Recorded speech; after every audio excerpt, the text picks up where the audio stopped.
never left the house, and when the police went inside, they returned with the man a short time later.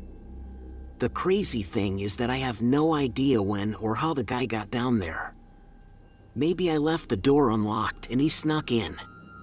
He had to have been there since at least the previous day, maybe even longer. That really creeps me out to think about. My name is Annabella. I'm a female, and this happened when I was about 10. My mom was at work at this time. She usually worked from 7 p.m. to 7 a.m. at a hospital which was located downtown. When she did, my babysitter, Allie, would come to my house to watch me. I had just recently met her, and she was a new sitter for me. In fact, it was just the third night that she was watching me for some background. Her name was Allie, and she was 19 at the time this happened. Anyway, my bedtime was at 8:30, but the previous times, she had let me stay up past that. So that night it was about 9 o'clock, and we were watching a movie. Suddenly I heard this sound from outside. It was like a click. I looked out the window. We had black curtains, but they were open a little bit. I thought that I could see movement, but I thought it was just me. At least I hoped it was just me. Then I closed the curtains. Allie, sitting next to me, asked, "Why did you close the curtains?" I responded with, "Oh, just because it's nighttime." Later that night, I went to sleep, and I heard footsteps when I was trying to fall asleep. Just to add some background, we live in a townhouse on the top floor, and there are 2 bedrooms and 2 bathrooms.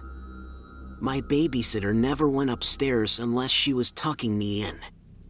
I walked very quietly to the doorway of my room, and I had a view of the whole living room. I saw Allie sitting on the couch on her laptop. So who was walking around outside my house? I did not want to cause any commotion. I had blinds that covered my window. There was a little bit of space between the end of the blinds and the end of the window, though.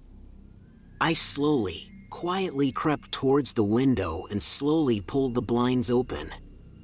Then I saw 2 men walking around outside my window. I ran downstairs, sat on the couch next to Allie, and told her everything I had seen. We snuck out through the garage and ran and got in Allie's car. We watched the garage door close and then drove away as we called my mom and then the police. Long story short, the men were eventually located and had attempted several break-ins in the area. I'm just happy that they did not get into my house and that they were caught. But this story still gives me the chills. I used to babysit when I was younger, mostly during my high school and college years. One night, just like any other, I was babysitting for some family friends. I had babysat for them probably 3 or 4 other times leading up to this night.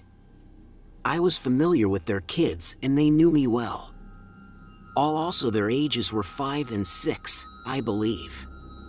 I also knew the house pretty well, which I would describe as average, but on the nicer side. The house was only 1 level, but had a really nice and large living room as well as kitchen. Then there was a hallway with about 4 bedrooms and a bathroom in it. The kids that I was watching were a brother and a sister. For the story, I will call the boy J and the girl K. On that night, after the kids had dinner, I played a few games with them in the living room.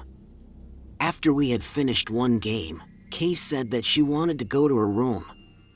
I said okay, and she walked away down the hallway.